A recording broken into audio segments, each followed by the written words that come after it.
चलिए question number 5 को देखते हैं। क्वेश्चन नंबर 5 आपके सामने रियलाइजेशन अकाउंट रीडर्स चॉइस की बुक है, यूपी बोर्ड के लिए बहुत ही महत्वपूर्ण बुक और इसमें से सबसे अधिक मात्रा में प्रश्न आता है। जिस क्वेश्चन का आपको बेसब्री से था इंतजार वो आपके सामने आ चुका है। और देखिए क्वेश्चन नंबर 5, जगन मगन, ये दो पार्टनर हैं, जगन और मगन। यहाँ पर लिखा है जगन मगन फुटकर दुकानदार में बराबर के पार्टनर हैं। उन्होंने 31 दिसंबर 2020 को अपने व्यापार को समाप्त करने का निश्चय किया। इस तिथि को उनकी आर्थिक दशा निम्नलिखित थी, यानी कि यहाँ पर बैलेंस शीट दिया हुआ है।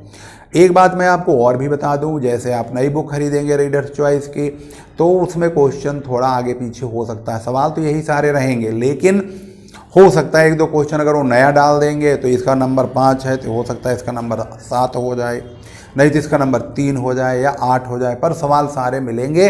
नंबर बेशक बदल सकता है, परंतु आप जब क्वेश्चन को ध्यान से पढ़ेंगे तो आपको लगेगा अरे यार ये तो हमारी बुक में क्वेश्चन है।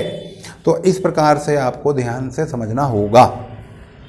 तो यहाँ पर लिखा हुआ है फुटकर देनदार, जो बिकने वाले हैं उनको ध्यान दीजिए। देनदार, स्टॉक, फिक्चर, फिटिंग, पट्टा, इन चारों को 1 2 3 4 इन चारों को हम यहाँ डेबिट साइड में लिखेंगे।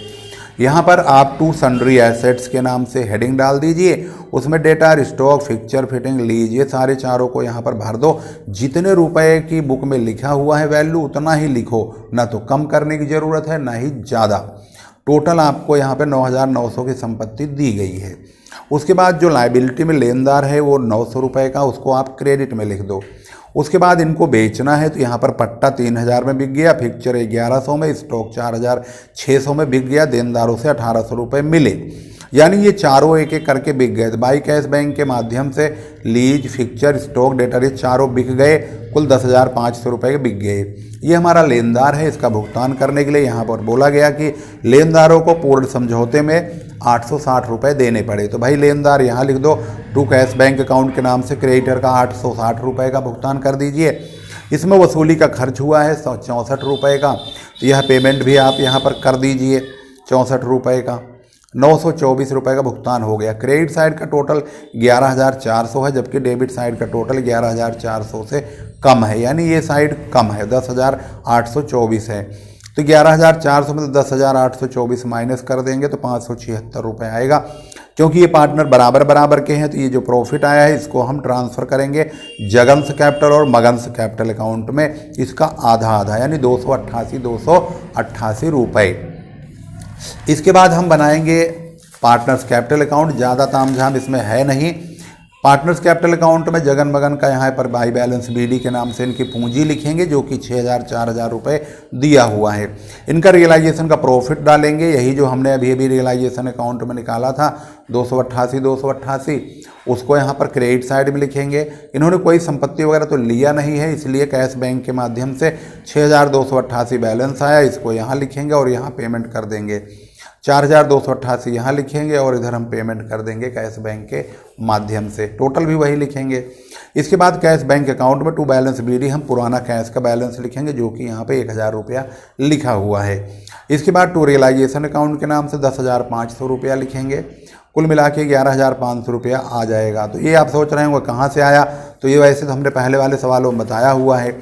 जब वसूली हो रही थी सारे संपत्तियों की तो उन संपत्तियों को बेच करके हमें ये रकम प्राप्त हुई थी।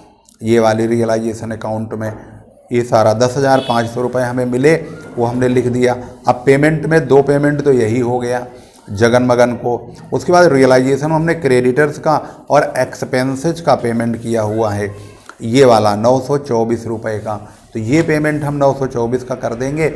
इस प्रकार से कैश बैंक दोनों तरफ इक्वल आ जाएगा। और यहाँ पर समाप्त हो गया क्वेश्चन नंबर 5। Absolutely right. इसके बारे में अगर आंसर चेक करेंगे तो आपको 576 वसूली का लाभ 6,288 रुपये जगन को और 4,288 रुपये मगन को प्राप्त होते हैं।